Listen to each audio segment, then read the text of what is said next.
Vision నాకు కనబడుతూ ఉంది. రక్తము చిందుతూ ఉంది, రక్తము కింద పడుతూ ఉంది. నా కనులారా చూస్తూ ఉన్నాను.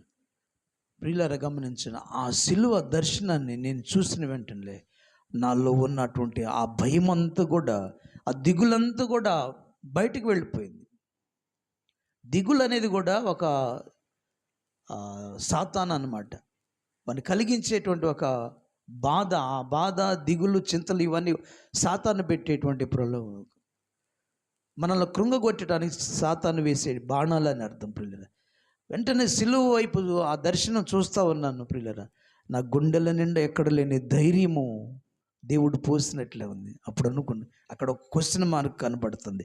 ఆ సిలువ ముందు క్వశ్చన్ మార్క్ కనబడుతుంది. అర్థమైందా? క్వశ్చన్ మార్క్ అంటే ప్రశ్న మార్క్. నేను నీ కోసం నా ప్రాణాన్ని దారిపోసాను, నా కోసం నీవు ఈ శ్రమలను భరించి